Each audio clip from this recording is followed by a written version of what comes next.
안녕하십니까. 살림하는 남자 김정호입니다.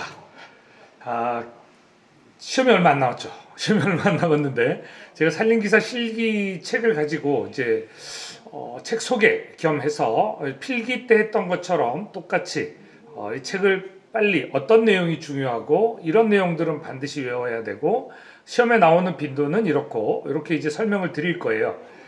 교재는 여기 그 성한당에서 나오는 2022년 살림기사 실기 여기 이 책이고요. 이 책입니다. 이 책을 보시면 안에 내용들이 이제 같이 보실 거니까요. 이론이 나와 있고 거기에 문제는 이렇게 나옵니다 하는 게 돼 있고요. 이건 2021년도 판입니다. 안에 내용은 같습니다. 안에 내용은 같으니까 이제 별 문제 없이 그냥 그대로 보시면 되고요. 2023년도 판에는 달라지길 기대해 봅니다. 그래서 자, 우리가 이제 시험을 볼 때는 제일 중요한 마음 자세가 있죠. 뭐예요? 합격할 때까지 시험을 본다. 기우제를 지내면 비가 옵니까? 기우제를 지내면 어떤 분들은 뭐 안 온다. 아니면 뭐 무슨 강의 들으신 분들은 비가 옵니다. 왜 옵니까? 이러면 비가 올 때까지 기우제를 지내기 때문입니다. 이렇게 얘기를 해요. 맞습니다. 우리가 시험 붙을 때까지 보시면 되고 국가기술 자격시험은 한 번만 붙으시면 돼요. 그죠? 한 번만 붙으시면 되기 때문에 끝까지 붙을 때까지 이제 최선을 다하면 되겠고요. 자, 이 시험은 이렇게 구성이 되어 있습니다. 어떻게 구성이 되어 있냐면 우리가 그 주관식으로 해서 우리가 필답이라고 하는 시험이 있어요. 쓰고 설명하시오 또는 쓰고 요거 살림기사, 살림산업기사 공통이고요. 살림기사, 살림산업기사 공통이고 경력관계만 약간 다릅니다. 요 필답이 60점, 그 다음에 이제 주관식이 역시 주관식이긴 한데 이제 현장에서 작성하는 이제 실질적인 실기죠. 실기가 그 경영계획서 작성하는 게 40점입니다. 이 중에 이제 하층 식생이 10점이 있죠. 그래서 나무를 맞추는 건데 제가 전 2시간에는 강릉에 있었던 수목, 그 나무에 대해서 수목은 살아있는 나무를 수목이라고 해요. 살아있는 나무. 그 나무는 나무인데 살아있는 거. 그래서 이렇게 간단하게 제가 강릉에 있는 그 수목에 대해서 설명을 드렸는데 관심을 가지고 봐주셔서 감사하고요. 이제 실기 부분도 이제 같이 살펴보기로 하겠습니다. 제가 여기 기우제에 관한 얘기를 써놨어요. 2년 전에 2021년도에 처음 나올 때. 근데 이거 보시면 스트레스를 즐길 것인가 견딜 것인가는 여러분 본인의 선택입니다. 예, 밑에 마지막 머릿말까지 한번 읽어보시고요. 이 시험은 이렇게 봅니다. 이렇게 5과목. 필기는 이렇고 이제 실기가 지금 여기 과목당 40 합격 기준 여기 지금 여기는 이제 그 필기에 대한 안내가 이렇게 나와 있고요. 객관식 검정 방법 이제 이렇게 나와 있고 여기에 대한 출제 파트입니다. 근데 여기는 뒤에 부분은 이제 그 우리가 실기 시험에 관한 내용이고요. 실기 시험 복합형이라고 해서 필답과 필답형과 작업형을 이렇게 보게 되는데 필답이 아마 이제 60점으로 배점이 늘어서 2시간 정도를 보시게 될 거예요. 그래서 작업형 3시간은 변함이 없을 거고 산림 측량 및 구획하기, 그 다음에 산림 조사하기 이런 내용들로 구성이 되어 있고요. 산림 수확 조정하기, 그 다음에 산림 경영 계획하기 이 부분에서 우리가 이제 실질적으로 이제 산림 경영 계획서를 쓰고 이제 이렇게 하면 되죠. 그래서 여기 산림 평가 방법, 자 인목 임지 인분 평가 방법 시험에 나오겠죠. 주관식 필답으로. 자, 산림 공학 실무, 토질, 그다음에 도면, 측량, 설계 제도 적산, 구조물의 구조 및 시공하기, 구조물의 구조가 어떤 것들이 있는지 구조물 선정하고 이제 그리고 이제 인목 수학 이런 부분들이 시험 부분에 속합니다. 그래서 여기는 이 책의 목차는 그렇게 잘 정리가 되어 있지 못해요. 왜냐하면 주제별로 우리가 여태껏 목차가 정리 잘 된 책으로 봤습니다. 근데 주제별로 내가 알고 있는지 모르는지에 대해서 이제 체크를 해서 이렇게 보시면 되고요. 이 목차는 그닥 이렇게 객관식에서처럼 중요한 목차는 아닙니다. 그래서 시험에 많이 나오는 것 위주로 배치를 했습니다. 그러니까 목차는 큰 의미가 없고요.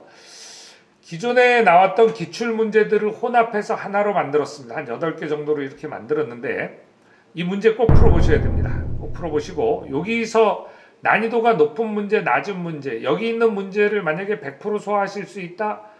뭐 기사 시험은 말 하나 마나 붙습니다.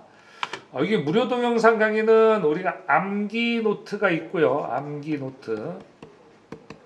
이 암기 노트는 파일로도 제공이 돼요. 그리고 책 뒷부분에 수록이 돼 있습니다. 여기 책 제일 뒷부분에 수록이 돼 있으니까 여기 많지 않습니다. 여기 제일 뒷부분에 암기 노트 이렇게 수록이 돼 있는데 이 부분만큼은 꼭 손으로 써보시기 바랍니다. 전체는 아니더라도 이렇게 해서 보시면 되고 첫 장 우리가 인도공학의 개념 그냥 한번 쭉 읽어보는 정도로 지나가시면 좋을 것 같아요. 이제 우리가 모든 거를 다 철저하게 공부할 수는 없죠. 그래서 이제 그 안에 부분들을 이제 한번 읽어보시고 시험에 나올 내용은 아니니까 다만 임도는 이런 겁니다 하고 이제 설명을 드린 거고 학습 목표 요거 달성할 수 있으면 되겠죠. 자, 임도의 종류는 간선임도, 지선임도, 작업임도 이렇게 되어 있는데 간선은 뭐냐면 골격을 이루고 있는 선. 그래서 이 간이 기둥이에요. 그럼 우리가 기둥에 해당하는 그런 임도 이렇게 생각하시면 돼요. 그러니까 어떻게 해요? 이제 이 임도는 빨리 여러 곳을 지나가야 돼요.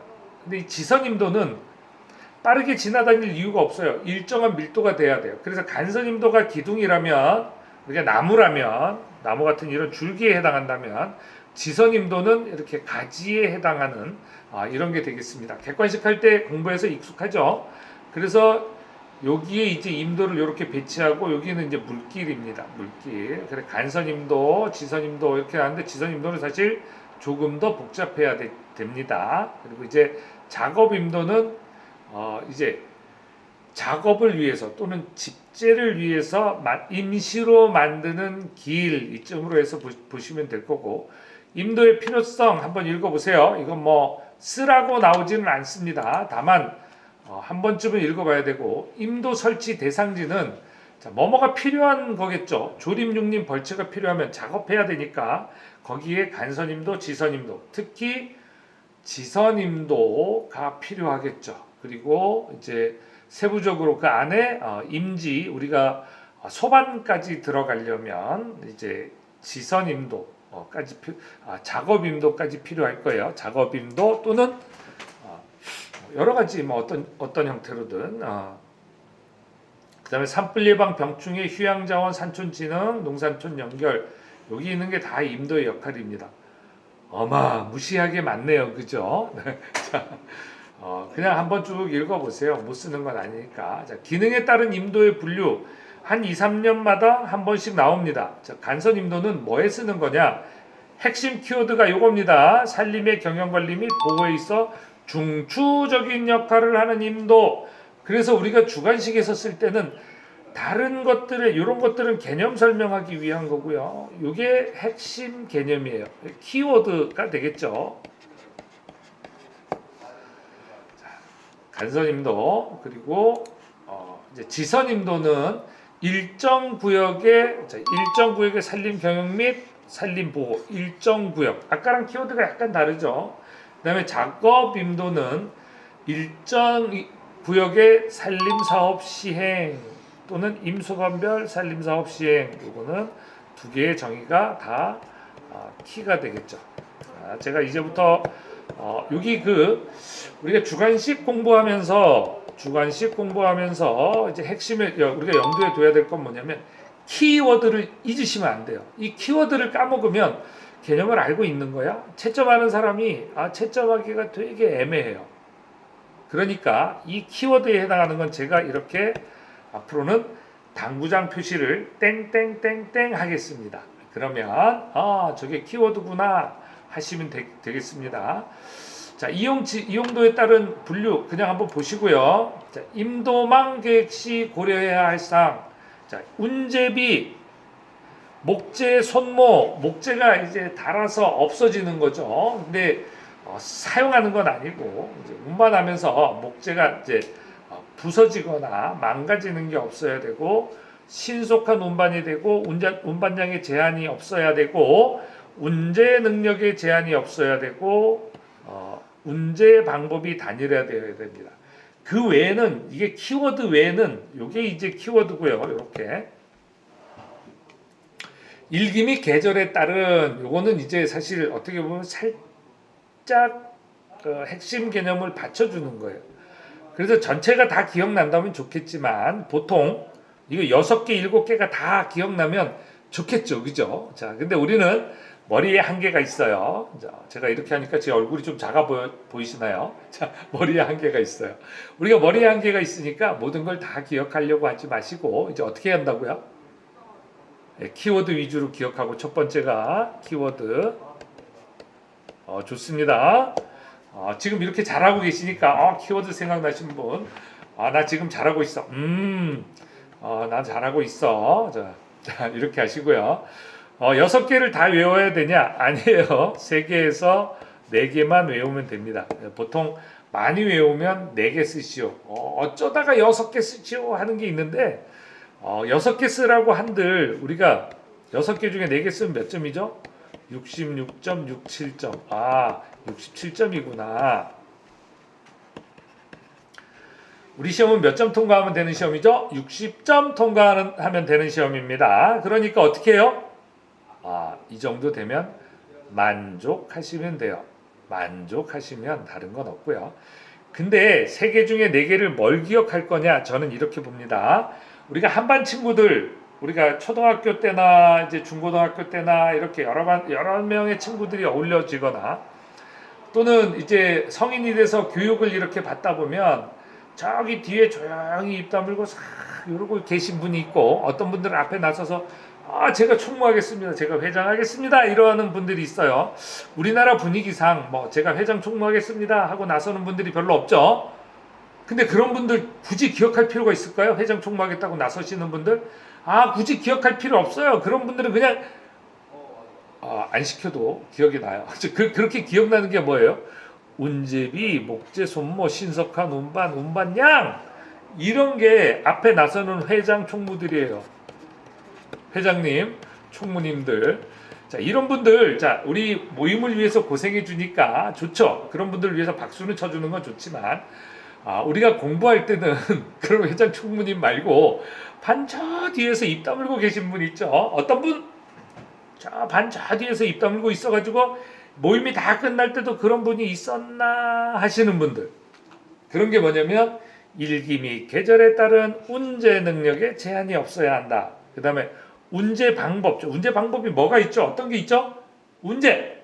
해상 운제, 항공 운제. 비행기로는 목재 못 날라. 자, 비싸니까. 자, 해상, 육상, 이런 게 있을 거예요. 그죠? 자, 해상이나 육상으로 이제 운제를 한다면, 항공 운제가 없다고 얘기하기는 어려워요. 우리 헬기 하나 임대하면 얼마 정도 하냐면, 목재 옮기려면 하루에 한 500만 원 정도는 들어가야 돼요. 비행기 값도 비싸고 휘발유 값도 비싸고 항공유 자체가 비싸니까 이렇게 하다 보면 한 500 정도, 500만 원어치 목재를 그렇죠. 이제 항공 운반이 어렵다는 얘기예요. 자, 운제 방법이 그렇게 보통 이제 우리 육상 운제 중에서 트럭 운제하죠. 우리 기차나 이런 걸로 운제하는 건 별로 드물고, 그럼 운제 방법이 하나로 되어야 된다. 그러니까 우리가 육상 운제 중에서 트럭 운제할래? 아니면 삭도 운제할래? 그러면 뭐 이것저것 막 섞이잖아요. 복잡해요. 그냥 트럭으로 운제할래? 이러면 임도변에 한 켠에 쌓아놓으면 되지 않습니까? 그죠? 그러면 됩니다. 자, 그렇게 해서 이렇게 임도망이라는 걸 계획할 때, 임도망이라는 게 뭐예요? 간선 임도가 이어지고 이 사이에 이제 지선 임도가 이렇게 배치가 되고 여기를 이 사이를 이제 요 사이사이에 있는 집재장 또는 저목장 여기까지 이제 목재를 운반해 주는 것 그게 이제 집재죠. 이렇게 해서 이런 어떤 간선 임도와 지선 임도 그리고 이 안에 있는 작업 임도들이 잘 배치가 된 형태 이것을 임도망이라고 합니다. 그러니 이런 임도망이라는 개념에 대해서 잘 쓰시면 되고 자, 임도망과 임도노선 계획은 약간 다릅니다. 근데 요 임도망 쓰라고 하는데 노선 계획 시 고려해야 될 사항을 쓰면 어떻게 돼요? 주관식은 그래서 뭐가 중요하냐면 문제를 잘 읽어야 합니다. 문제를 잘 읽지 않고 내가 임도망 계획할 때 고려해야 될 사항 이거를 쓰라고 했더니 임도 노선 계획할 때 이거를 쓰게 되면 어떻게 돼요? 틀리는 거죠. 자, 그럼 이걸 어떻게 구분해야 될 거냐? 노선 계획, 임도망 계획. 그래서 이런 것들은 자, 임도망 계획은 운제 방법, 운제 능력. 임도망 운제 능력, 운제 방법. 임도망은 운제의 핵심을 두고 있어요. 운제. 언제 운제해요? 집제 끝난 후에 뒤에 나옵니다. 그럼 이 노선 계획은 언제예요? 이제 자, 그 노선 임도망 계획이 끝나고 나면 우리 임도 기본 계획 짜죠. 거기 안에서 이제 매년 뭐 4km 이상은 환경영향 평가를 받아야 되니까 보통 4km 이하로 계획해서 2km, 2km, 2km 매년 조금씩 지자체마다 노선을 닦습니다. 그렇게 할 때는 공익적 기능, 구조와 규격, 이런 위험한 지대, 지나가면 안 되는 곳 이렇게 구분하는 거죠. 그러니까 임도 노선 계획할 때 아까 임도망은 운제의 핵심을 두고 노선 계획할 때는 일단 이 임도가 가지는 기능의 핵심을 두고요. 그다음 구조와 규격 이런 거에 이제 핵심을 두죠. 자, 이렇게 해서 여기서 딴반에서 온 친구 누굴까요? 한번 찾아봐야 되겠죠. 조용히 저기 뒤에서 이렇게 입 벌리지 않고 수업 끝까지 있는 분들 그런 분들을 찾아야 되겠죠, 그죠? 그거는 사람마다 다 달라요. 제가 이 위에서 그냥 보통 이거 잘 못 쓰시더라. 앞에 4개는 쓰시더라. 왜냐면 학원에서 제가 수업하면서 쓰세요 하면 위에 4개만 기억하시는데 사실은 요 밑에 2개가 더 중요하더라. 그러면 여러분이 연습할 때는 뭘? 임도망은 운제, 자, 그 다음에 노선 계획할 때는 기능 및 그 구조와 규격 이런 것들을 따지게 되는데 그 중에서 뭐가 난 잘 기억이 안 나더라. 손으로 써보셔야 알겠죠? 손으로 쓰는 걸 뭐라고 해요? 우린 적는다라고 하죠, 그죠? 그래서 제가 말씀드리는 거는 적자생존이에요. 적자생존. 필답 시험은 반드시 잊지 말아야 될 겁니다. 지금 이렇게 해서 1차 시를 마치고 제가 2차 시에서 이 부분을 추가 노선 계획 시 고려해야 할 사항 추가로 설명드리고 이렇게 해서 수업 진도를 나가겠습니다. 모든 문제를 다 설명할 수는 없겠지만 중요하고 반드시 나오는 것 이런 것들은 제가 어느 정도 설명을 해드리겠습니다. 자, 수고하셨습니다.